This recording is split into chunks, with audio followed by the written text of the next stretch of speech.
जय हिंद प्यारे बच्चों। मैं जितेंद्र कुमार पांडे आपका स्वागत करता हूं आपके अपने ही YouTube platform target with Jitendra पर।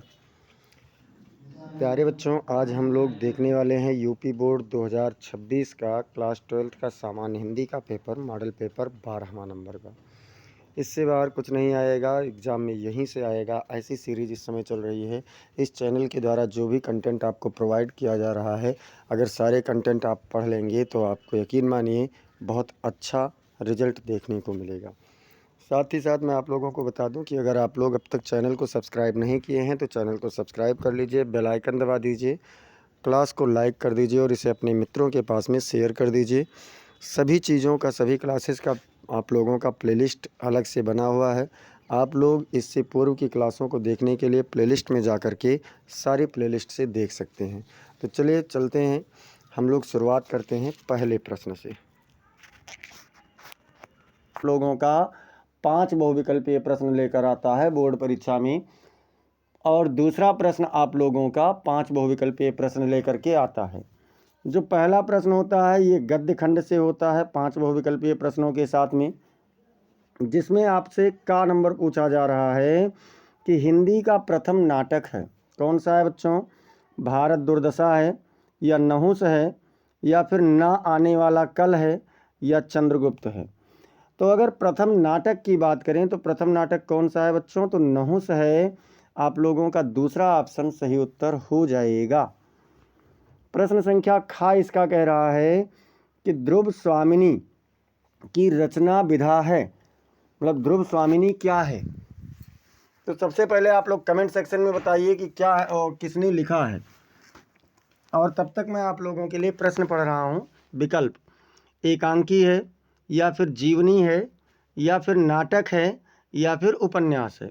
तो बच्चों ध्रुव स्वामिनी एक नाटक है। ध्रुव स्वामिनी, अजातशत्रु, चंद्रगुप्त, स्कंदगुप्त, ये सभी एक नाटक हैं, और ये सभी हैं जयशंकर प्रसाद जी की रचना। किसकी रचना है? जयशंकर प्रसाद जी की है ये।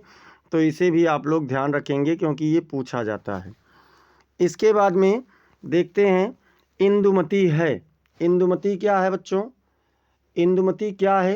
प्रथम कहानी, या प्रथम उपन्यास, या फिर निबंध है, या इनमें से कोई नहीं है। तो इंदुमती की बात करें तो इंदुमती प्रथम कहानी है, और लिखा किसने है? तो इंदुमती को लिखा है किशोरी लाल गोस्वामी जी ने। किसने लिखा है? किशोरी लाल गोस्वामी। किशोरी लाल गोस्वामी जी ने लिखा है इंदुमती पुस्तक। अब देखते हैं प्रश्न संख्या घ इसका कह रहा है कि हिंदी का प्रथम यात्रा वृत्तांत सरयू पार की यात्रा लिखा गया है। पहली बात तो यहाँ प्रश्न में ही आपका एक प्रश्न बन रहा है कि हिंदी का प्रथम यात्रा वृत्तांत क्या है। तो कौन सा है? सरयू पार की यात्रा। किसने लिखा है? भारतेंदु हरिश्चंद्र जी ने, या महावीर प्रसाद द्विवेदी जी ने, या मुंशी प्रेमचंद्र जी ने, या फिर राहुल सांकृत्यायन जी ने। तो बच्चों प्रथम यात्रा वृत्तांत सरयू पार की यात्रा ये लिखा है भारतेंदु हरिश्चंद्र जी ने। पहला ऑप्शन आपका बिल्कुल सही उत्तर हो जाएगा। और इसका अंगा कह रहा है कि गुनाहों का देवता कृति है। गुनाहों का देवता किसकी कृति है? हजारी प्रसाद द्विवेदी जी की, या गुलाब राय की, या धर्मवीर भारती की, या फिर रघुवीर सहाय की। किसकी कृति है बच्चों? तो अगर हम बात करें कि गुनाहों का देवता है क्या, तो गुनाहों का देवता है उपन्यास। क्या है बच्चों? उपन्यास है, और इसे लिखा है धर्मवीर भारती जी ने। किसने लिखा है? धर्मवीर भारती जी ने। सूरज का सातवां घोड़ा, गुनाहों का देवता, ये उनकी रचना है। अब यहाँ से प्रश्न संख्या 2 शुरू होता है, और ये क्या कह रहा है? ये भी आपका बहुविकल्पीय फॉर्मेट में ही होता है। 2 का क्या कह रहा है? भक्ति आंदोलन का श्रेय जाता है। भक्ति आंदोलन का श्रेय किसे जाता है बच्चों? वल्लभाचार्य जी को, या फिर शंकराचार्य जी को, या रामानुजाचार्य को, या फिर निम्बारकाचार्य जी को। तो बच्चों भक्ति आंदोलन लाने वाले हैं रामानुजाचार्य जी, इसीलिए इसका श्रेय इन्हीं को जाता है। अब हम लोग देखते हैं 2 का खा। 2 का खा कह रहा है बच्चों कि प्रयोगवाद को नई कविता की संज्ञा दी। किसने दिया भैया? गिरजा कुमार माथुर जी ने, या केदारनाथ सिंह जी ने, या फिर अज्ञेय जी ने, या धर्मवीर भारती जी ने? तो बच्चों प्रयोगवाद को नई कविता का संज्ञा दिया है अज्ञेय जी ने, इसलिए आपका यहाँ पर थर्ड वाला ऑप्शन बिल्कुल सही उत्तर हो जाएगा। अगला प्रश्न आप लोगों से कह रहा है गा नंबर क्या कह रहा है कि चिंतामणि कवि हैं। चिंतामणि कब के कवि हैं? रीति सिद्ध वर्ग के हैं या रीति मुक्त वर्ग के हैं या फिर रीति रहित वर्ग के हैं या रीतिबद्ध के हैं? तो बच्चों चिंतामणि जो हैं ये रीतिबद्ध के हैं। किसके हैं? तो रीतिबद्ध वर्ग के हैं, इसलिए आपका चौथा ऑप्शन बिल्कुल सही उत्तर हो जाएगा। इसमें घ नंबर कह रहा है कि हिंदी का प्रथम कवि माना जाता है। किसे माना जाता है? गोरखनाथ जी को या चंद बरदाई को या फिर जगनिक को या फिर सरहपा को? तो बच्चों प्रथम कवि सरहपा माने जाते हैं। प्रथम महाकाव्य चंद बरदाई जी का है। कौन सा? तो ये प्रथम महाकाव्य है पृथ्वीराज रासो। पृथ्वीराज रासो जो है ये हिंदी का प्रथम महाकाव्य है जिसे चंद बरदाई जी ने लिखा है। अब चलते हैं अंगा नंबर पर, यानी बहुविकल्पीय का अंतिम प्रश्न, और ये कह रहा है कि छायावाद के प्रवर्तक हैं। छायावाद के प्रवर्तक कौन रहे हैं? सूर्यकांत त्रिपाठी निराला जी या फिर जयशंकर प्रसाद या फिर सुमित्रानंदन पंत जी हैं या महादेवी वर्मा जी हैं? कौन है बच्चों? तो छायावाद के प्रवर्तक माने जाते हैं जयशंकर प्रसाद जी। आपका ये दूसरा वाला विकल्प सही उत्तर होगा। अच्छा, इसीलिए छायावाद युग को प्रसाद युग भी कहा जाता है। कि दिए गए गद्यांश पर आधारित निम्नलिखित प्रश्नों के उत्तर दीजिए। तो चलिए पहले तो हम लोग देख लेते हैं कि गद्यांश क्या है। गद्यांश में कह रहा है राष्ट्र का तीसरा अंग जन की संस्कृति है। जो राष्ट्र है, देश है, इसका तीसरा अंग क्या है? तो उसकी लोगों की संस्कृति है। जैसे दूसरा अंग लोग हैं, तीसरा अंग क्या है? तो उसकी संस्कृति है, लोगों की। मनुष्यों ने युग युगों में जिस सभ्यता का निर्माण किया है वही उसके जीवन की श्वास प्रश्वास है। मतलब मनुष्य ने युगों युगों से जिस सभ्यता का निर्माण किया वही क्या है? उसकी श्वास और प्रश्वास में बसा हुआ है। बिना संस्कृति के जन की कल्पना कबंध मात्र है। कबंध मात्र मतलब केवल कल्पना ही है। संस्कृति ही जन का मस्तिष्क है। संस्कृति के विकास और अभ्युदय के द्वारा ही राष्ट्र की वृद्धि संभव है। राष्ट्र के समग्र रूप में भूमि और जन के साथ साथ जन की संस्कृति का महत्वपूर्ण स्थान है। यदि क्या कह रहे हैं कि यदि भूमि और जन अपनी संस्कृति से विरहित कर दिए जाएं तो राष्ट्र का लोप समझना चाहिए। जीवन के विटप का पुष्प संस्कृति है। मतलब इस जीवन रूपी वृक्ष जो है इसका पुष्प क्या है? फूल क्या है? तो संस्कृति है। संस्कृति के सौंदर्य और सौरभ में ही राष्ट्रीय जन के जीवन का सौंदर्य और यश अंतर्निहित है। मतलब जो संस्कृति का सौंदर्य है और संस्कृति का वसंत है, इसी में लोगों के जीवन का सौंदर्य और मान सम्मान बसा हुआ है। ज्ञान और कर्म दोनों के पारस्परिक प्रकाश की संज्ञा संस्कृति है। भूमि पर बसने वाले जन ने ज्ञान के क्षेत्र में जो सोचा है और कर्म के क्षेत्र में जो रचा है, दोनों के रूप में हमें राष्ट्रीय संस्कृति के दर्शन मिलते हैं। जीवन के विकास की युक्ति ही संस्कृति के रूप में प्रकट होती है। प्रत्येक जाति अपनी अपनी विशेषताओं के साथ इस युक्ति को निश्चित करती है और उससे प्रेरित संस्कृति का विकास करती है। इस दृष्टि से प्रत्येक जन की अपनी अपनी भावना के अनुसार पृथक पृथक संस्कृतियां राष्ट्र में विकसित होती हैं, परंतु उन सब का मूल आधार पारस्परिक सहिष्णुता और समन्वय पर निर्भर है। अब हमसे कह रहे हैं कि उपर्युक्त गद्यांश के लेखक एवं शीर्षक का नाम लिखिए। प्रश्न क्या है बच्चों? तो इसमें कह रहे हैं प्रस्तुत गद्यांश के लेखक वासुदेव शरण अग्रवाल जी हैं एवं इसका शीर्षक राष्ट्र का स्वरूप है। शीर्षक क्या है? तो राष्ट्र का स्वरूप है। अच्छा, राष्ट्र का तीसरा अंग क्या है? अगला प्रश्न हमसे क्या पूछा गया कि राष्ट्र का तीसरा अंग क्या है? तो राष्ट्र का तीसरा अंग जन की संस्कृति है। ये आपको पैसेज में शुरुआत में ही बताया गया। अगला कह रहे हैं कि राष्ट्र की वृद्धि कैसे संभव है? तो भैया संस्कृति के विकास और अभ्युदय के द्वारा ही राष्ट्र की वृद्धि संभव है। मतलब अगर राष्ट्र में संस्कृति का विकास नहीं होगा तो उस राष्ट्र का विकास संभव नहीं है। अगला कह रहे हैं कि ज्ञान और कर्म के संयुक्त प्रकाश को क्या कहा गया है? तो ज्ञान और कर्म के संयुक्त प्रकाश को संस्कृति कहा गया है। अगला प्रश्न है रेखांकित अंश की व्याख्या। तो उससे पहले आप लोगों को रेखांकित अंश जरूर देख लेना चाहिए। और रेखांकित अंश क्या है कि यदि भूमि और जन अपनी संस्कृति से विरहित कर दिए जाएं, अर्थात अलग कर दिए जाएं, तो राष्ट्र का लोप समझना चाहिए। चलिए अब इसका हम लोग व्याख्या देखते हैं कि क्या है। तो व्याख्या में देखिए, राष्ट्र के संपूर्ण स्वरूप में संस्कृति का भी उतना ही महत्वपूर्ण स्थान है जितना कि भूमि और जन का होता है। तो राष्ट्र के अगर संपूर्ण स्वरूप में देखें तो उसका भी उतना ही महत्वपूर्ण स्थान है जितना भूमि और जन का होता है। अर्थात भूमि और जन के पश्चात राष्ट्र का सबसे महत्वपूर्ण तत्व उसकी संस्कृति है। किसी राष्ट्र के अस्तित्व में संस्कृति के महत्व को इस बात से समझा जा सकता है कि यदि किसी राष्ट्र की भूमि और जन को संस्कृति से अलग कर दिया जाए तो समृद्धिशाली राष्ट्र को भी मिटते हुए देर न लगेगी। संस्कृति और मनुष्य एक दूसरे के पूरक होने के साथ साथ एक दूसरे के लिए अनिवार्य भी हैं। भैया एक दूसरे के लिए पूरक तो हैं ही और साथ ही साथ एक दूसरे के लिए अनिवार्य भी हैं। एक के न रहने पर दूसरे का अस्तित्व ही समाप्त हो जाता है। इसीलिए तो कहा जाता है कि जीवन रूपी वृक्ष का पुष्प ही संस्कृति है। संस्कृति क्या है? तो जीवन रूपी वृक्ष जो उसका पुष्प ही संस्कृति है।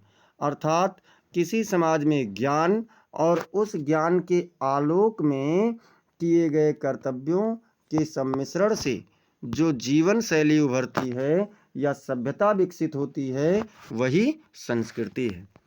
अब देखते हैं अथवा में। अथवा में कह रहा है कि यदि यह मतलब चाहे ऊपर वाले पैसेज को करें चाहे इसे करें, एक ही करना है, दोनों नहीं पेपर में। यदि यह नवीनीकरण सिर्फ कुछ पंडितों की व आचार्यों की दिमागी कसरत ही बनी रहे तो भाषा गतिशील नहीं होती। भाषा का सीधा संबंध प्रयोग से है और जनता से है। यदि नए शब्द अपने उद्गम स्थान में ही अड़े रहें और कहीं भी उनका प्रयोग नहीं किया जाए तो उसके पीछे के उद्देश्य पर ही कुठाराघात होगा। चलिए अब देखते हैं कि क्या कह रहा है इसके बाद में। तो इसके बाद में क्या है बच्चों? प्रश्न पूछ रहा है कि भाषा का सीधा संबंध किससे है? तो भैया भाषा का सीधा संबंध प्रयोग से है और जनता से है। प्रयोग से और जनता से है। अगला कह रहे हैं कि नए शब्दों के प्रयोग न किए जाने पर क्या परिणाम होगा? मतलब अगर नए शब्दों का प्रयोग नहीं किया जा रहा है तो क्या होगा? तो यदि नए शब्द अपने उद्गम स्थान में ही अड़े रहें और कहीं भी उनका प्रयोग किया नहीं जाए तो उसके पीछे के उद्देश्य पर ही क्या होगा? कुठाराघात होगा। अगला प्रश्न पूछ रहा है कि कुठाराघात का आशय स्पष्ट कीजिए। तो क्या होता है? घातक परिणाम या घातक चोट। अब कह रहे हैं रेखांकित अंश की व्याख्या। और रेखांकित अंश की व्याख्या करने से पहले इसे देख लीजिए कि भाषा का सीधा संबंध प्रयोग से है और जनता से है। अब हम लोग इसका रेखांकित अंश का व्याख्या कर देते हैं। तो व्याख्या क्या कह रहा है बच्चों? व्याख्या कह रहा है कि लेखक का कहना है कि भाषा गतिशील होती है, वह अभिव्यक्ति का एक माध्यम है जिससे लोगों के बीच संवाद स्थापित होता है। उसका सीधा संबंध लोगों में प्रयोग करने से है और जनता के बीच बातचीत करने से है। पाठ का शीर्षक और लेखक का नाम क्या कह रहा है? पाठ का शीर्षक और लेखक का नाम लिखिए। तो प्रस्तुत गद्यांश का शीर्षक भाषा और आधुनिकता है तथा इसके लेखक प्रोफेसर जी सुंदर रेड्डी हैं। अब देखो, यहाँ प्रश्न संख्या 4 कह रहा है कि दिए गए पद्यांश पर आधारित निम्नलिखित प्रश्नों के उत्तर दीजिए। यानी जो आपको पद्यांश दिया गया है उस पर आधारित निम्नलिखित प्रश्नों के भी उत्तर दीजिए। तो क्या कह रहे हैं? दुख की पिछली रजनी बीच बिकसता सुख का नवल प्रभात, एक पर्दा यह झीना नील छिपाए है जिसमें सुख गात, जिसे तुम समझे हो अभिशाप जगत की ज्वालाओं का मूल, ईश का वह रहस्य वरदान कभी मत जाओ इसको भूल। मतलब ये श्रद्धा और मनु वाले से है। तो श्रद्धा समझाते हुए कह रहे कि जो दुख की पिछली रातें हैं उन्हीं में से सुख का एक नया सवेरा निकलता है। मतलब जब दुख की रातें बीत जाती हैं तो सुख रूपी नया सवेरा आ जाता है। ये एक पर्दा है, एक हल्के झीना, मतलब एक हल्के नीले पर्दे के समान है जिसमें सुख रूपी शरीर छिपा हुआ है, जिसे तुम अभिशाप समझते हो। इस मनुष्य की जीवन को ही तुम अभिशाप समझ रहे हो। ये संसार की समस्त ज्वालाओं का, समस्त कष्टों का मूल है। ये ईश्वर का रहस्य का वरदान है, इसे कभी मत भूलो। चलिए अब देखते हैं उपर्युक्त पद्यांश के कवि एवं कविता का नाम। तो भैया प्रस्तुत पद्यांश के कवि जयशंकर प्रसाद जी हैं एवं इस कविता का नाम श्रद्धा मनु है। कौन सा है? श्रद्धा मनु है, कामायनी से लिया गया है। अब कह रहे हैं कि श्रद्धा किसके हताश मन को प्रेरणा दे रही है। मतलब श्रद्धा किसके हताश या दुखी मन को प्रेरणा दे रही है? तो श्रद्धा मनु के हताश मन को प्रेरणा दे रही है, मनु के हताश मन को प्रेरणा दे रही है। अगला कह रहे इस पद्यांश में किस प्रसंग का वर्णन है। मतलब कौन से प्रसंग का वर्णन इस पद्यांश में किया गया है? तो श्रद्धा द्वारा मनु के निराश मन को प्रेरित करने के प्रसंग का वर्णन किया गया है। चौथा इसमें पूछ रहा है कि एक पर्दा यह झीना नील, इस पंक्ति में कौन सा अलंकार है? तो एक पर्दा यह झीना नील इस पंक्ति में उपमा अलंकार है। मतलब इसमें वाचक गायब है, इसमें लुप्तोपमा है, लेकिन है उपमा ही। रेखांकित अंश की व्याख्या। रेखांकित अंश क्या है बच्चों? रेखांकित अंश है कि दुख की पिछली रजनी बीच बिकसता सुख का नवल प्रभात। तो इतने का केवल व्याख्या करना है और चलिए देख लेते हैं। रेखांकित अंश की व्याख्या में श्रद्धा मनु को समझाती हुई कहती है कि जिस प्रकार रात्रि के अंतिम पहर के समाप्त होने पर नवीन प्रभात उदित होता है, अर्थात नया सवेरा उदित होता है, उसी प्रकार दुख के अंतिम क्षण बीतते ही सुख स्वतः समीप आ जाता है, अपने आप समीप आ जाता है। इस प्रकार श्रद्धा ने निराश मनु में आशा का संचार किया है। अथवा मान लो इसको आप नहीं कर पा रहे हैं तो इसे कर लेना। मैं नीर भरी दुख की बदली, स्पंदन में चिर निस्पंद बसा, क्रंदन में आहत विश्व हंसा, नैनों में दीपक से जलते पलकों में निर्झरड़ी मचली, मैं नीर भरी दुख की बदली। अब देखिए बच्चों, उपर्युक्त पद्यांश का संदर्भ स्पष्ट कीजिए। तो संदर्भ क्या है? प्रस्तुत पद्यांश श्री महादेवी वर्मा द्वारा रचित काव्य संग्रह सांध्य गीत से हमारी पाठ्य पुस्तक में संकलित गीत 3 शीर्षक से उद्धृत है। सांध्य गीत से लिया गया है और तीसरे गीत वाले से गीत तीसरा से लिया गया है। कवयित्री के निरंतर क्रंदन रुदन का क्या कारण है? मतलब वो हमेशा रो रही है, इसका क्या कारण है? तो प्रीतम से मिलने की व्याकुलता कवयित्री के निरंतर रुदन का कारण है। और क्या कह रहे हैं? प्रस्तुत पंक्तियों में कवयित्री ने स्वयं को क्या बताया है? प्रस्तुत पंक्तियों में कवयित्री ने स्वयं को दुख की बदली बताया है। क्या बताया बच्चों? तो दुख की बदली बताया है। फिर चौथा कह रहा है कि नयनों में दीपक से जलते, इस पंक्ति में कौन सा अलंकार है? तो भैया सा, सी, से, सम, समान, सरिस जैसे आदि शब्दों को अगर देखें तो कौन सा अलंकार होता है? तो वहाँ पर उपमा अलंकार हो जाता है। तो प्रस्तुत पंक्ति में उपमा अलंकार है। और रेखांकित अंश की व्याख्या, तो रेखांकित अंश की व्याख्या में आपको बता दें कि आपको केवल इतना बताना है, मैं नीर भरी दुख की बदली, उतने का व्याख्या करना है। रेखांकित अंश की व्याख्या में महादेवी वर्मा ने अपने जीवन की तुलना बदली से करते हुए कहती हैं कि मैं नीर भरी दुख की बदली हूँ, अर्थात मेरा जीवन दुख की बादलों से भरा हुआ है। जिस प्रकार बादली पानी से भरी हुई रहती है, उसी प्रकार अथाह विरह वेदना के कारण मेरी आंखों में आंसू भरे हुए रहते हैं। अब इसके बाद में क्या है बच्चों, लग रहे हो तो एक बार आप लोग हैंड रेज वाली इमोजी या स्माइल वाली इमोजी भेजिए सभी लोग कमेंट सेक्शन में। पांचवा का क्या कह रहा है कि निम्नलिखित में से किसी एक लेखक का साहित्यिक परिचय देते हुए उनकी प्रमुख रचनाओं का उल्लेख कीजिए। अधिकतम शब्द सीमा कितना होना चाहिए? 80 शब्द।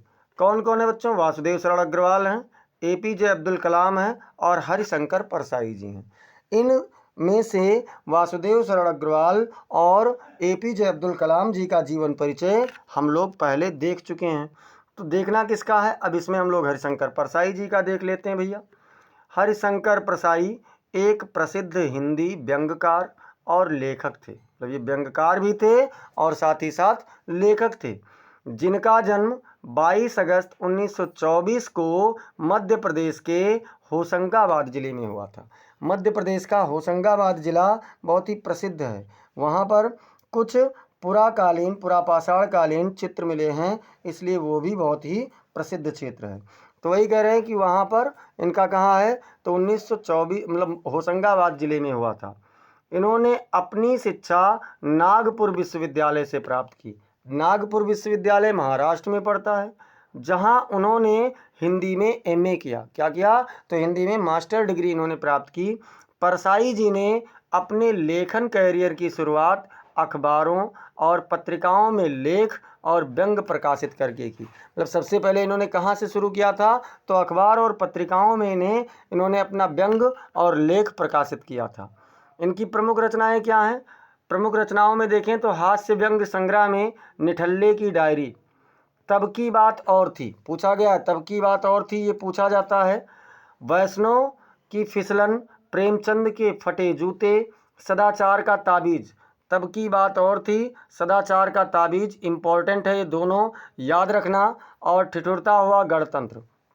इसके बाद में उपन्यास में रानी नागफनी की कहानी, ये भी पूछा गया है बोर्ड परीक्षा में कि किसकी रचना है। विकलांग श्रद्धा का दौर, विकलांग श्रद्धा का दौर। कहानी संग्रह में देखें तो इन्होंने लिखा हंसते हैं रोते हैं और भूत के पांव पीछे। भैया ये दोनों कहानियाँ बोर्ड परीक्षा में पूछी जा चुकी हैं, तो जो भी प्रश्न पूछे जा चुके हैं वो जानते हैं आप लोग कि कितना इम्पोर्टेंट होते हैं, तो इसलिए उन प्रश्नों उन रचनाओं को आप लोग अच्छे से तैयार रखेंगे। फिर क्या कह रहे हैं, अब इनका साहित्यिक परिचय में देखते हैं। परसाई जी की लेखन शैली सरल, अस्पष्ट और व्यंग्यात्मक थी, जो आम पाठकों को पसंद आती थी। उन्होंने व्यंग को एक साहित्यिक विधा के रूप में स्थापित करने में महत्वपूर्ण योगदान दिया। 1982 में उनकी कृति विकलांग श्रद्धा का दौर के लिए साहित्य अकादमी पुरस्कार से उन्हें सम्मानित किया गया। इस रचना को भी याद रखना, क्योंकि इस रचना पर इन्हें साहित्य अकादमी पुरस्कार मिला है, विकलांग साहित्य श्रद्धा का दौर। हरिशंकर परसाई का निधन 10 अगस्त 1995 को जबलपुर में हुआ था, लेकिन उनकी रचनाएं आज भी हिंदी साहित्य में एक महत्वपूर्ण स्थान रखती हैं। अब देखते हैं खा नंबर में क्या कह रहा है। खा कह रहा है कि निम्नलिखित में से किसी एक कवि का साहित्यिक परिचय देते हुए उनकी प्रमुख रचनाओं का उल्लेख कीजिए। तो भैया इनका देखिए, मैथिली शरण गुप्त, सुमित्रानंदन पंत और सच्चिदानंद हीरानंद वात्स्यायन, जिसमें हम लोग मैथिली शरण गुप्त जी का भी देख चुके हैं, सुमित्रानंदन पंत का भी देख चुके हैं। तो आज हम लोग देखते हैं अज्ञेय जी की जीवन परिचय। चलिए भैया उत्तर देखते हैं। सच्चिदानंद हीरानंद वात्स्यायन अज्ञेय का जन्म 1911 ईस्वी में कस्य कुशीनगर में उत्तर प्रदेश में हुआ था, मतलब कुशीनगर उत्तर प्रदेश में हुआ था। इनका बचपन अपने विद्वान पिता के साथ कश्मीर, बिहार और मद्रास में बीता। कहाँ कहाँ? कश्मीर में बीता, बिहार में बीता और मद्रास में अपने पिता के साथ इनका पूरा बचपन निकल गया। आपकी शिक्षा लाहौर और मद्रास में हुई। शिक्षा दीक्षा इनकी कहाँ हुई? तो लाहौर में और मद्रास में। BS परीक्षा उत्तीर्ण करने के बाद MA अंग्रेजी में ये प्रविष्ट हुए, किंतु देश प्रेम की प्रेरणा से राजनैतिक आंदोलन में सम्मिलित हो गए। मतलब देश प्रेम की प्रेरणा जागी और राजनीतिक सम्मेलनों में ये जुड़ गए। परिणाम स्वरूप पढ़ाई छूट गई और सन 1930 ईस्वी में गिरफ्तार भी हो गए। अब गिरफ्तार हुए तो फिर क्या हुआ? 4 वर्ष जेल में और 2 वर्ष इन्हें नज़रबंद रहना पड़ा। नज़रबंद मतलब पब्लिकली नहीं आ सकते थे।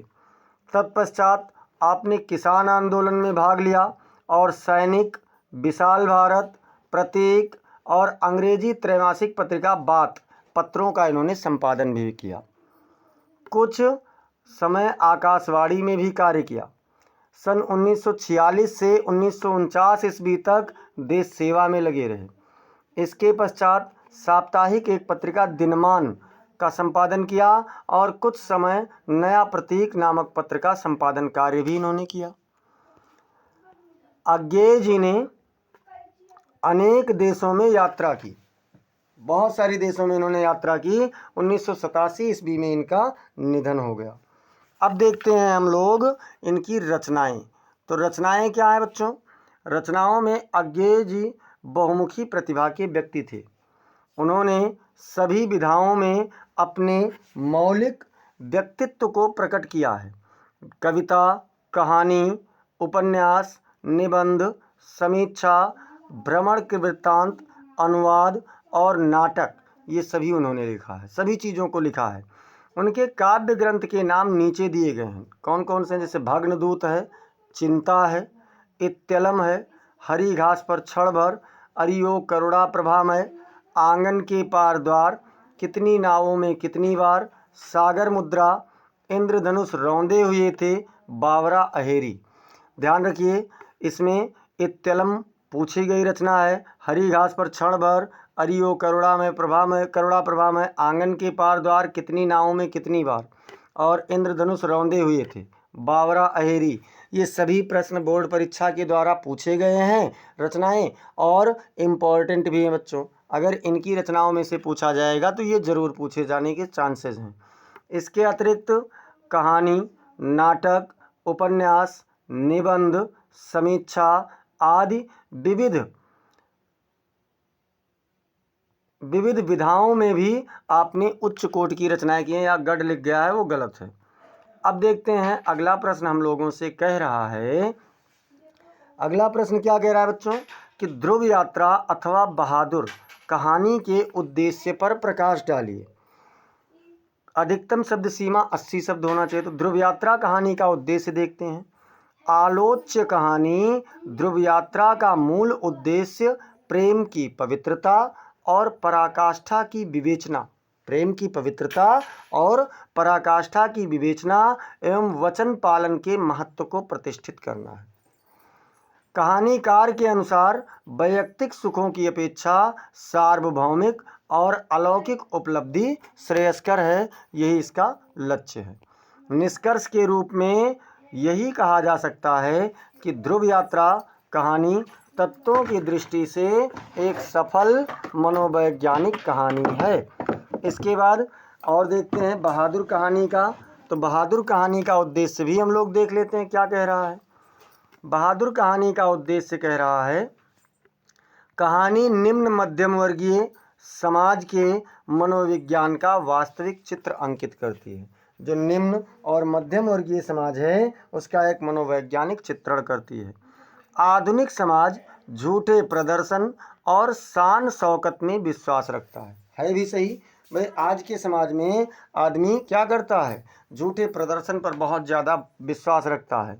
वह बनावटी जिंदगी जीना पसंद करता है।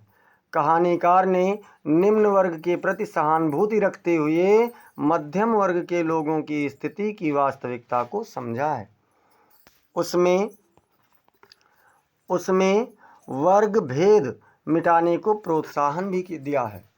कहानीकार का उद्देश्य है कि मानवीय सहानुभूति ही वर्ग भेद को मिटा सकती है। अब देखते हैं बच्चों, अथवा में कह रहा है कि पंचलाइट कहानी का सारांश अपने शब्दों में लिखिए। अधिकतम शब्द सीमा कितनी होनी चाहिए? तो अधिकतम शब्द सीमा 80 शब्द होनी चाहिए। क्लास को आप लोग शेयर करते रहिए। पंचलाइट कहानी का सारांश में लिख 7 और प्रश्न संख्या 7 आपका आ गया। स्वपठित खंड काव्य के आधार पर किसी एक खंड के एक प्रश्न का उत्तर देना है। आपका अलग अलग जिले का अलग अलग खंड काव्य है और उसके आधार पर क्या करना है, किसी एक खंड का आप लोगों को उत्तर देना है। एक दिन मैंने आपको बताया भी था कि कौन से खंड काव्य किस जिले के लिए है। तो चलिए पहला प्रश्न देखते हैं और शुरुआत करते हैं। क्या है इसमें? त्यागपथी खंड काव्य की कथा वस्तु संक्षेप में लिखिए। जो त्यागपथी खंड काव्य है बच्चों, ये किस किस जिले में है? तो आगरा, गोरखपुर, गाजीपुर, उसके बाद में बरेली, सुल्तानपुर, जालौन, लखीमपुर खीरी, गोंडा, शाहजहांपुर तथा बाराबंकी जनपद के लिए है। यानी कितने जनपदों में है? तो ये आपका 8 जिलों के लिए निर्धारित किया गया है। अथवा क्या करना है, कथा वस्तु मैंने करवा दिया है, फिर इसमें देख लीजिए।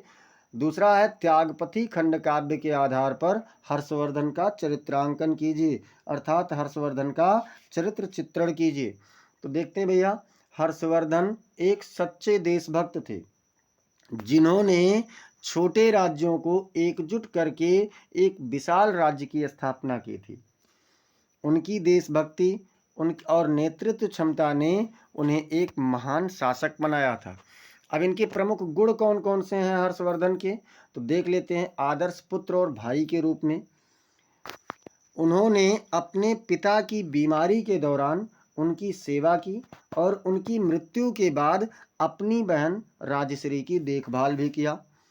अजय योद्धा, उन्होंने कई युद्धों में विजय प्राप्त की और अपने राज्य की रक्षा भी किया। इसके बाद में महान त्यागी में देखें तो उन्होंने अपना सर्वस्व त्याग करके प्रजा के हित में काम किया।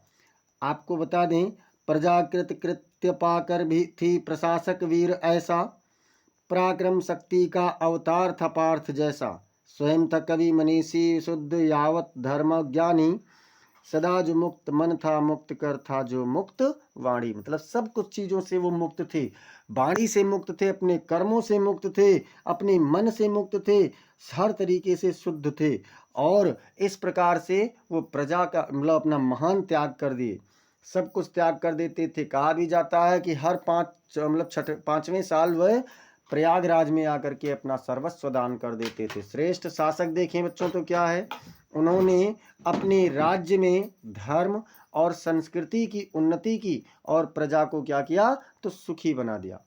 कर्तव्यनिष्ठ और दृढ़ निश्चयी भी क्या है, उन्होंने अपने कर्तव्यों का पालन किया और अपने लक्ष्यों के प्राप्त करने के लिए दृढ़ रहे।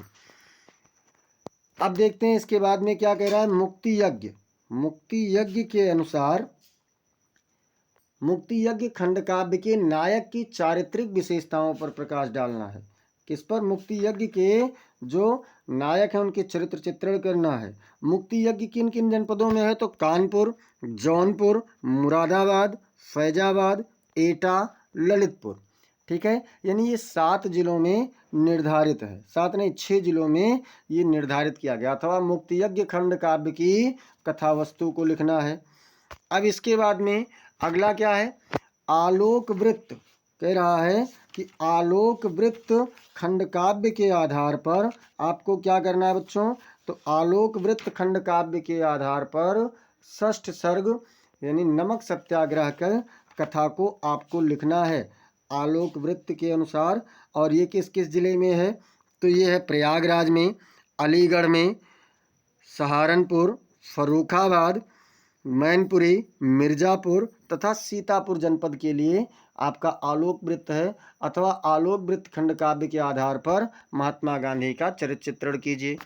इसके बाद में घ नंबर कह रहा है, श्रवण कुमार खंड काव्य के आधार पर राजा दशरथ की चारित्रिक विशेषताओं पर प्रकाश डालिए। अथवा श्रवण कुमार खंड काव्य के अयोध्या सर्ग की कथा वस्तु को लिखिए। श्रवण कुमार कहाँ कहाँ है? तो मेरठ में है, आजमगढ़ में, बस्ती, रायबरेली, हरदोई, बांदा, बहराइच तथा हमीरपुर जनपद के लिए श्रवण कुमार है। 8 जनपदों के लिए यह भी है। इसके बाद में अगला है सत्य की जीत। अगला क्या कह रहा है बच्चों कि सत्य की जीत खंड काव्य के आधार पर दुशासन का चरित्र चित्रण कीजिए अथवा सत्य की जीत खंड काव्य का कथासार लिखिए।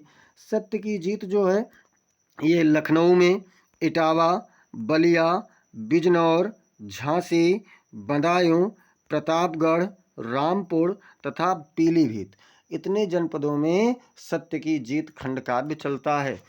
और इसके बाद में क्या है? रश्मिरथी खंड काव्य का कथानक अपने शब्दों में लिखिए। मतलब रश्मिरथी खंड काव्य का कथानक अपने शब्द में लिखिए अथवा रश्मिरथी खंड काव्य के आधार पर कर्ण का चरित्र चित्रण कीजिए। रश्मिरथी जो है ये वाराणसी, बुलंदशहर, मथुरा, मुजफ्फरनगर, फतेहपुर, उन्नाव तथा देवरिया जनपद के लिए कौन सा है? तो रश्मिरथी है। अब इस प्रकार से प्रश्न संख्या 7 होता है समाप्त। और आ जाते हैं प्रश्न संख्या 8 पर।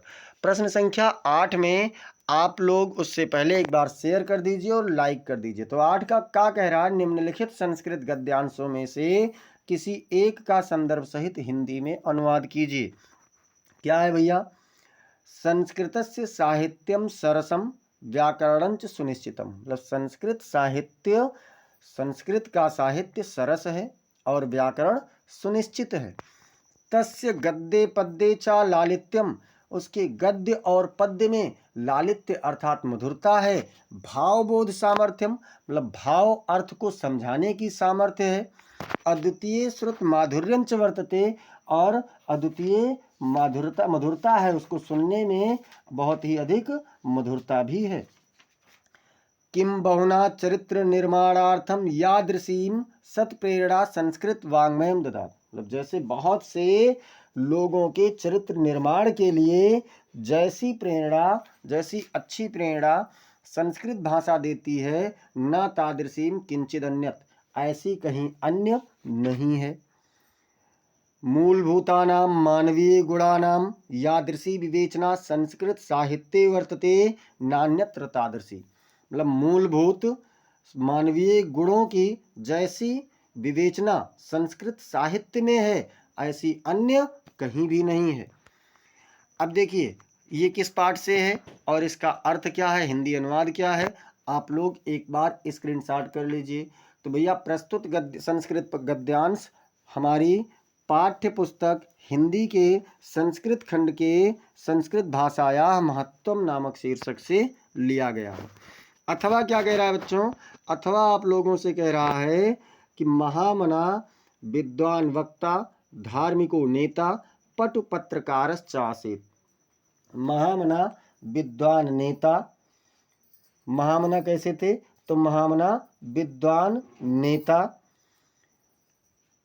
विद्वान वक्ता, धार्मिक नेता, पटु यानी चतुर पत्रकार थे। परमस्य सर्वोच्च गुणः जनसेवेव आसीत्। लेकिन इनका सर्वोच्च गुण लोगों की सेवा में ही था। यत्र कुत्रापि अयम जनान दुखितान पीड्यमानांश्च पश्यत। जहाँ कहीं भी ये लोगों को दुखित और पीड़ित मन से देखते थे, मतलब पीड़ित देखते थे, तत्रैव सह शीघ्रमेव उपस्थितः। वहीं पर ये जल्द ही उपस्थित होकर के सर्वविधम सहायं चक्रोत, हर प्रकार से सहायता करते थे। प्राणी सेवा अस्य स्वभावेवासीत्। प्राणी सेवा ही इनका स्वभाव था। संदर्भ में प्रस्तुत संस्कृत गद्यांश हमारी पाठ्य पुस्तक हिंदी के संस्कृत खंड के महामना मालवीय नामक पाठ से लिया गया है। अब देखते हैं बच्चों इसके बाद में हिंदी अनुवाद का आप अगर चाहें और इसका तो एक स्क्रीनशॉट कर लीजिए ताकि आप इसे बाद में रिवाइज कर सकें। अब हम लोग देखते हैं प्रश्न संख्या इसी का 8वें का खा। 8वें का खा कह रहा है निम्नलिखित संस्कृत श्लोकों में से किसी एक श्लोक का संदर्भ सहित हिंदी में अनुवाद कीजिए। किसी भी एक श्लोक का आपको हिंदी में अनुवाद करना है संदर्भ के अनुसार। क्या कर सहित? जल बिंदु निपातेन क्रमशः पूर्यते घटा, मतलब लगातार जल की बूंद, जल बिंदु मतलब जल की बूंदों के निपातेन मतलब गिरने से, क्रमशः माने लगातार, पूर्यते घटा घड़ा भर जाता है। लगातार जल की बूंदों के गिरने से घड़ा भर जाता है। सह हेतु सर्व विद्यानाम धर्मस्य च धनस्य च, उसी प्रकार से सभी विद्या और धर्म और धन का भी संग्रह होता है, मतलब निरंतर संग्रह करना पड़ता है तभी होता है। देखिए इसका आप लोग प्रस्तुत संस्कृत पद्यांश होना चाहिए। हमारे पाठ्य पुस्तक हिंदी के संस्कृत खंड के सुभाषित रत्नानी नामक पाठ से लिया गया है। देखिए इसका आप लोग स्क्रीनशॉट कर लीजिए। थोड़ा सा यहाँ बच्चों संदर्भ में मुझसे थोड़ा गलती हुआ है, दो बार प्रस्तुत संस्कृत गद्यांश आ गया, जबकि यहाँ पद्यांश होना चाहिए या श्लोक होना चाहिए। उतना आप लोग सही कर लेना। अथवा क्या कह रहा है? अक्रुद्धस्य मुखम पश्य कथम क्रुद्धो भविष्यति। अक्रुद्धस्य बिना क्रोध के, मुखम पश्य मुख देखो, बिना क्रोध के इसका मुख देखो, कथम क्रुद्धो भविष्यति क्रोधित होने पर कैसा होगा। न मे रोचते भद्रम वावलोकस्याभिषेचनम, इसीलिए मुझे इस उल्लू का अभिषेक बिल्कुल भी अच्छा नहीं लगता है। संदर्भ कह रहा है वही चीज है जातक कथा, और जो गलती हुई है यहाँ पर भी हुई है, आप लोग उसे सही कर लेना। प्रस्तुत संस्कृत श्लोक हमारी पाठ्य पुस्तक हिंदी के जातक संस्कृत खंड के जातक कथा नामक शीर्षक से अवतरित है। अब इसके बाद में चाहें तो आप इसे स्क्रीनशॉट कर लीजिए। श्लोक संदर्भ में थोड़ा गलती है, जो दो बार संस्कृत गद्यांश आ गया है, इसको आप। प्रश्न नंबर 9 कह रहा है निम्नलिखित मुहावरों में से किसी एक का अर्थ लिखकर वाक्य में प्रयोग कीजिए। तो कौन सा है? पहला है दाल में काला होना। अर्थ क्या है? किसी कार्य या योजना में कोई गड़बड़ी या खोट होना। वाक्य प्रयोग चलिए देख लेते हैं क्या कह रहे हैं। उसके चेहरे की मुस्कुराहट से ही पता चल गया कि इस बार की योजना में जरूर दाल में कुछ काला है। या फिर क्या कह रहे हैं? तलवार की धार पर चलना मतलब खतरे लेना। वह अपने कार्यों में सफल होने के लिए तलवार की धार पर चलता है। अच्छा, इसमें फिर अगला क्या कह रहे हैं? टका सा जवाब देना। अर्थ क्या है? तुरंत जवाब दे देना, मतलब वह अपने बड़ों के प्रश्नों का टका सा जवाब देता है। यहाँ प्रकाश का जवाब नहीं, टका सा जवाब देता है। और चौथा नंबर क्या कह रहा है? चांदी काटना, मतलब बहुत ही लाभ या फायदा होना। नए बिजनेस में पहले ही महीने में उसने चांदी काट ली और अच्छा खासा मुनाफा कमा लिया। अब देखते हैं इसके बाद में बच्चों क्या चीज़। तो इसके बाद में देखते हैं प्रश्न संख्या 10। प्रश्न संख्या 10 कह रहा है बच्चों कि अपठित गद्यांश पर आधारित निम्नलिखित प्रश्नों के उत्तर दीजिए। तो चलिए दे देते हैं। पहले तो गद्यांश पढ़ लें। वैज्ञानिकों का मानना है कि पृथ्वी पर सर्वप्रथम अस्तित्व में आने वाले एक कोशिकीय जीव अमीबा एवं पैरामीशियम के जन्म के पीछे मीथेन ही कारक रही है। प्राप्त जानकारी के अनुसार मंगल की सतह पर स्थित चट्टानों में लौह तत्व की प्रधानता है। फलस्वरूप हवा की उपस्थिति में वहाँ जंग लगने की प्रक्रिया स्वाभाविक रूप से चलती रहती है। इसी कारण इस ग्रह की मिट्टी लाल है और आंधी चलने पर यहाँ का वातावरण गुलाबी बादलों से भर जाता है। इन्हीं कारणों से मंगल ग्रह को लाल ग्रह भी कहा जाता है। मंगल ग्रह पर पहुँचने वाला भारत पहला एशियाई देश बन गया है। अब चलिए देखते हैं इससे संबंधित प्रश्न क्या है। तो प्रश्न पहला इसमें पूछ रहा है बच्चों कि मंगल की सतह पर चट्टानों में किस तत्व की प्रधानता है, कौन से तत्व की अधिकता है। तो मंगल की सतह पर स्थित चट्टानों में लौह तत्व की प्रधानता है। कौन से तत्व की? तो लौह तत्व की है। अगला पूछ रहा है कि मंगल ग्रह की मिट्टी किस कारण से लाल है। भैया क्यों लाल है मंगल ग्रह की मिट्टी? तो देखिए मंगल की सतह पर स्थित चट्टानों में लौह तत्व की प्रधानता है।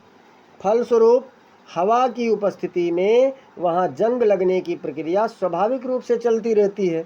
इसी कारण इस ग्रह की मिट्टी लाल है।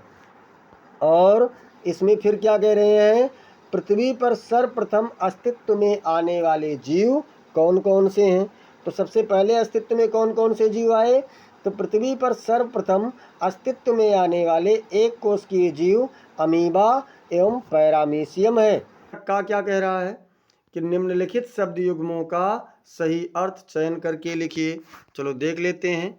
श्रवण और श्रमण, क्या है श्रवण और श्रमण, तो क्या होगा मेहनत और सुनना, या सावन और कान, या सज्जन और दुर्जन, या फिर कान और भिक्षु। तो देखिए बच्चों, श्रवण जो होता है, श्रवण का मतलब होता है कान, और श्रमण का मतलब होता है भिक्षु। तो क्या होगा श्रवण और श्रमण का अर्थ होगा कान और भिक्षु। दूसरा है भित्ति और भीत, भित्ति और भीत, तो क्या होगा भीतर और बाहर, या दीवार और डरा हुआ, या फिर भक्ति और भाग्य, या डरपोक और दीवार। तो भित्ति का मतलब होता है दीवाल, भित्ति का मतलब क्या होता है दीवाल, और भीति का मतलब क्या होता है डरा हुआ। तो दीवार और डरा हुआ यानी बा वाला विकल्प आपका बिल्कुल सही उत्तर हो जाएगा। अब यहाँ पर कह रहे हैं खा में निम्नलिखित शब्दों में से किसी एक शब्द के दो सही अर्थ लिखिए। कर मतलब हाथ भी होता है और कर मतलब हाथी की सूंड भी होती है। पुष्कर देखें तो तालाब और ब्रह्मा होते हैं। विधि का अर्थ होता है विधाता और तरीका।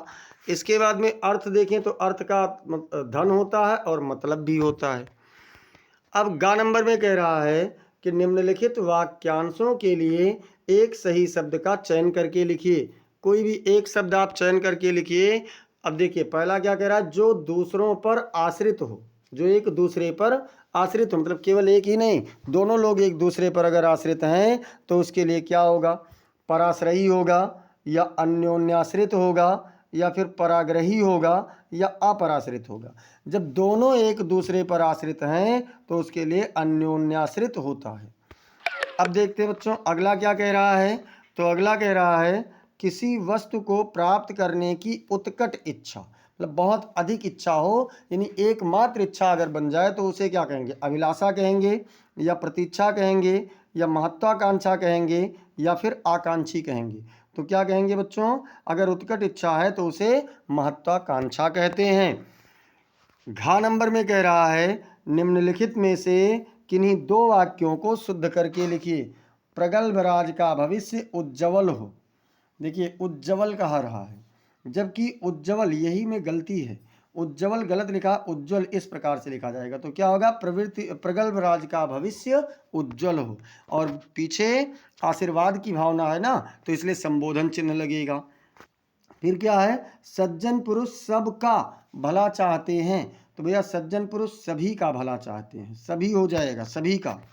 अगला है कृपया एक ठंडा गिलास पानी लाइए। क्या कह रहे हैं, एक ठंडा गिलास पानी लाइए। तो गिलास ठंडा नहीं, ठंडा पानी होना चाहिए, एक गिलास ठंडा पानी लाइए। अगला कह रहे हैं उसने मेरे को 50 रुपया दिया, उसने मेरे को 50 रुपया दिया। तो क्या हो जाएगा, उसने मुझे 50 रुपया दिया। अब 12वां कह रहा है 12 कक्का वीर रस अथवा करुण रस का लक्षण सहित एक उदाहरण लिखिए। तो भैया देख लेते हैं। जब आश्रय के हृदय में उत्साह नामक स्थायी भाव उत्पन्न होकर विभाव, अनुभाव और संचारी भाव से संयोग करता है तो वीर रस की उत्पत्ति होती है। जैसे रणबीच चौकड़ी भर भर कर चेतक बन गया निराला था, राणा प्रताप के घोड़े से पड़ गया हवा का पाला था। मतलब राणा प्रताप की बात, घोड़े की बात, वीरता के बारे में यहाँ पर कहा गया है। अब खा नंबर में कह रहा है कि संदेह अलंकार अथवा यमक अलंकार का लक्षण एवं उदाहरण लिखिए। तो क्या है, जब काव्य की पंक्ति में एक शब्द की आवृत्ति हो, आवृत्ति मतलब दोहराव, अर्थात किसी शब्द का दोहराव हो और उसका अर्थ अलग अलग हो, और क्या बच्चों, और उसका अर्थ अलग अलग हो, तो यमक अलंकार होता है। यमक अलंकार कब होगा? जब एक अक्षर, एक शब्द की आवृत्ति हो और उसका अर्थ अलग अलग हो। जैसे कनक कनक ते सौगुनी मादकता अधिकाय, वा खाए बौराए जग वा पाए बौराए। अब गा नंबर कह रहा है कि दोहा छंद अथवा चौपाई छंद का लक्षण एवं एक उदाहरण लिखिए। तो चलिए चौपाई का देख लेते हैं। चौपाई एक सममात्रिक छंद है। इसमें 4 चरण होते हैं और प्रत्येक चरण में 16-16 मात्राएं होती हैं। जैसे जय हनुमान ज्ञान गुण सागर, जय कपीस तिहु लोक उजागर, राम दूत अतुलित बल धामा, अंजनी पुत्र पवन सुत नामा। अब इसके बाद हम लोग प्रश्न संख्या है, अपने क्षेत्र में हो रहे अवैध कब्जों की समस्या समाधान हेतु जिलाधिकारी को शिकायती पत्र लिखिए। तो क्या है बच्चों? सेवा में जिलाधिकारी महोदय, गोंडा उत्तर प्रदेश। विषय क्या है? अवैध कब्जों की समस्या के समाधान हेतु शिकायती पत्र। चलिए महोदय, मैं गोंडा जिले का निवासी हूँ। मैं अपने क्षेत्र में हो रहे अवैध कब्जों की समस्या के समाधान हेतु आपको यह पत्र लिख रहा हूँ। हमारे क्षेत्र में कुछ लोग सरकारी जमीनों और सार्वजनिक स्थलों पर अवैध कब्जे कर रहे हैं, जिससे आम जनता को परेशानी हो रही है। ये अवैध कब्जे न केवल सार्वजनिक स्थलों को नुकसान पहुंचा रहे हैं, बल्कि क्षेत्र की सुंदरता और स्वच्छता को भी खराब कर रहे हैं। मैं आपसे अनुरोध करता हूं कि इस समस्या का समाधान करने के लिए आवश्यक कार्यवाही करें। कृपया अवैध कब्जों को हटाने और भविष्य में ऐसे कब्जों को रोकने के लिए आवश्यक कदम उठाएं। धन्यवाद। आपका विश्वास पात्र आबा शाह।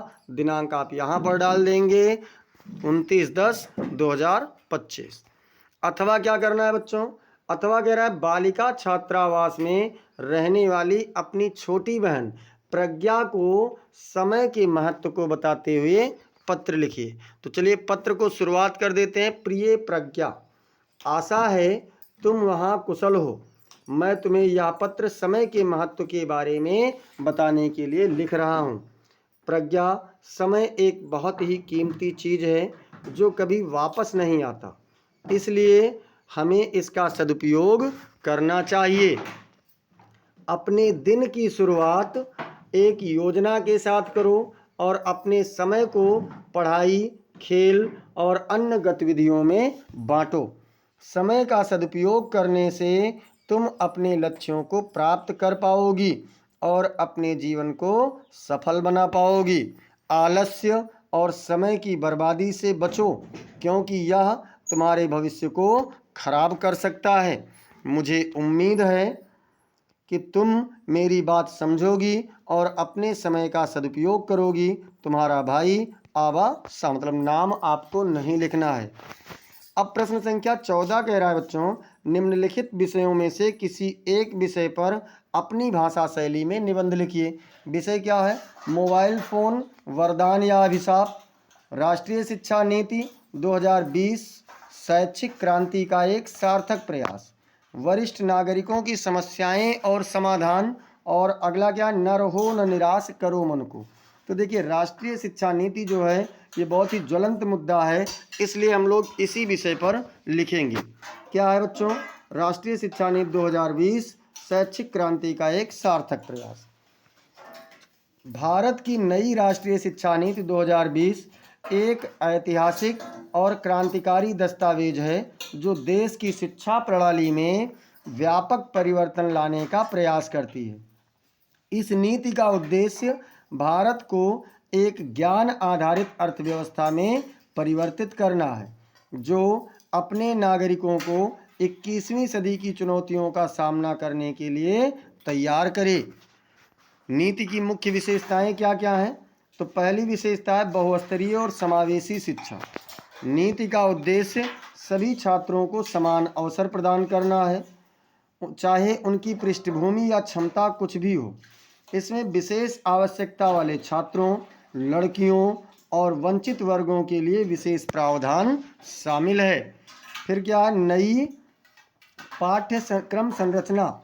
नीति में 5+3+3+4 की नई पाठ्यक्रम संरचना का प्रस्ताव है, जो छात्रों को विभिन्न चरणों में विभिन्न विषयों का अध्ययन करने की अनुमति देती है। भाषा नीति, तो भाषा नीति में क्या है, भाषा नीति में मातृभाषा या स्थानीय भाषा में शिक्षा को बढ़ावा देने पर जोर दिया गया है। साथ ही त्रिभाषा सूत्र को भी अपनाया गया है। व्यावसायिक शिक्षा में क्या है, व्यावसायिक शिक्षा में नीति में व्यावसायिक शिक्षा को बढ़ावा देने पर जोर दिया गया है, जिससे छात्रों को रोजगार के अवसर प्रदान किए जा सकें। डिजिटल शिक्षा देखें तो नीति में डिजिटल शिक्षा को बढ़ावा देने पर जोर दिया गया है, जिससे छात्रों को ऑनलाइन संसाधनों का उपयोग करने की अनुमति मिले। और क्या है, शैक्षणिक शिक्षक प्रशिक्षण। नीति में शिक्षकों के प्रशिक्षण और विकास पर जोर दिया गया है, जिससे वह छात्रों को प्रभावी ढंग से पढ़ा सकें। मूल्यांकन प्रणाली। नीति में मूल्यांकन प्रणाली में परिवर्तन का प्रस्ताव है, जिससे छात्रों की प्रगति को अधिक प्रभावी